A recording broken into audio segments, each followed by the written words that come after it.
Hello everyone and welcome back to the podcast. Today I'm going to explain why I believe that over the long term, Palantir will be a bigger company than Tesla. Per the way the world is shaping up, I believe Palantir has meaningful odds of surpassing Tesla in terms of market capitalization over the next 10 years. Which one ends up being bigger is fairly irrelevant to the performance of my portfolio since I have concentrated positions in both. Indeed, if what I explain in the remainder of this deep dive ends up closely reflecting reality, my Palantir and Tesla positions will yield notable returns over the next decade regardless. Additionally, the side effect of analyzing this plausible mental abstraction is that one ends up understanding the direction both companies are heading in better. For both the average Tesla and Palantir shareholder, I believe this write-up will lead to new and valuable points of view. Alright, so let's get started. The world is now on an accelerated path to commoditizing everything a machine can make or do, because we can now teach machines how to think and improve on their own. While some believe that AI is a fad, since the early 1930s, humanity has been exponentially increasing the amount of compute per dollar of investment across the board. With or without hype, therefore, this trend will likely continue, and with it, the ability of machines to make and do things for us. Because the trend is exponential, the results of each incremental step are hard to visualize. But we are just one or two incremental steps away from machines being better than us at most repeatable tasks. This is best visualized in the graph that you see below. First, shared by futurist Ray Kurzweil. Plotting computation per second per dollar on the y-axis on a logarithmic scale and time in years on the x-axis yields a straight line up and to the right. This trend has enabled humanity to ingest and process exponentially more data over the last century, which is what gives machines the context to commoditize things going forward. A decade from now, we will be able to process exponentially more data per second. Regardless of the algorithms we use to process data, deep learning algorithms or not, this means machines will be much smarter a decade from now and will do most of the work that underpins the economy today. Thus, as we move towards this version of the future, the bedrock of capitalism will be computing hardware on the one hand, chips, so companies like AMD, Nvidia, and so forth, and on the other hand, the software that we use to gather, organize, and feed data to algorithms in an orderly manner, so that then we can commoditize everything machines can do and make for us. This software has been coined by Palantir management as the ontology,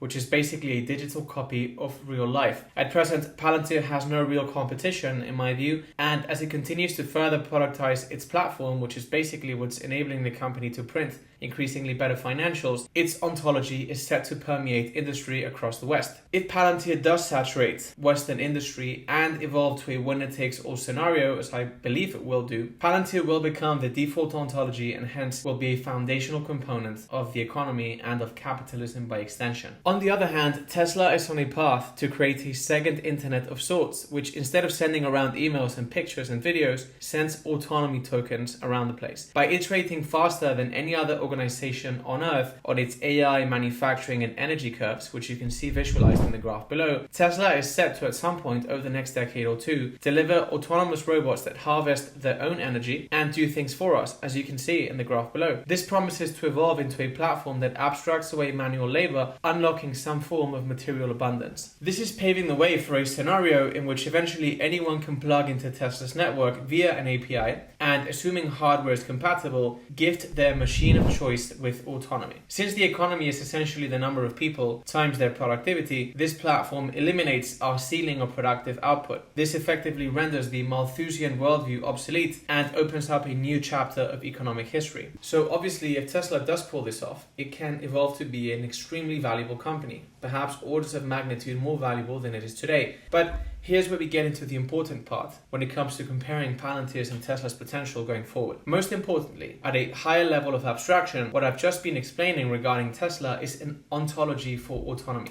Hence, while Tesla is building an ontology for a crucial horizontal component of the economy, Palantir is building a platform that is set up to power all other vertical ontologies. For example, once Tesla has figured out how to teach robots to navigate three-dimensional space, the robot in question needs to learn how to apply these general skills to more specialized environments like construction, healthcare, defense, and others in order to be truly valuable for the economy. My view, as you can see on the screen now, is that the economy is now evolving into a set of horizontal ontologies which will engage with the world via vertical ontologies. So once a company in question has abstracted away the autonomy and energy horizontal components of the economy, which I believe will be Tesla, you then need vertical ontologies per industry and per function per industry in order for autonomy and energy to be useful at all for the economy at large. So say once you have a robot that's capable of navigating three-dimensional space, you then need the specialized data in healthcare, in SimBio, in agriculture, education, in chip manufacturing and design and so forth,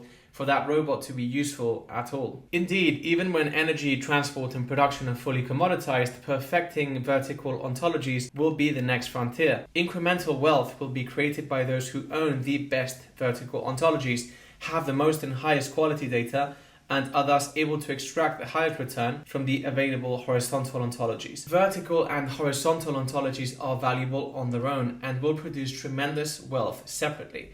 But since this is a comparative analysis, the paramount mental model to take away from this analysis is that ultimately autonomy, for example, needs specialized datasets to be productive across the board. Tesla is certainly gathering one highly specialized dataset, which is road traffic. But Palantir is gathering the rest of the vertical datasets across nations, industries, and functions within industries. This is why when automation becomes a given, which would see Tesla's market cap surge from current levels, as I was saying, the competitive edge will belong to those who have specialized datasets via which autonomy and other horizontal ontologies can be leveraged, and in this case by extension to the provider of the enabling network. So dollars will flow to those who have the best vertical ontologies and to the platform that provides the infrastructure for these ontologies to develop and grow and get better and better over time. Eventually, competition in capitalism in 10, 15 years time is going to be about who has the better ontology. If you have a better ontology, you're likely to be winning in your industry. If you have the number 2 ontology, you are likely to be very far behind the number 1, because ontologies effectively unleash network effects in every industry, and they turn every industry into a game of who has more and better data and therefore can automate more processes and ultimately take better decisions. And so because that would evolve in as a network, because an ontology is effectively a network, the more data and the higher quality data an ontology has, the faster it grows,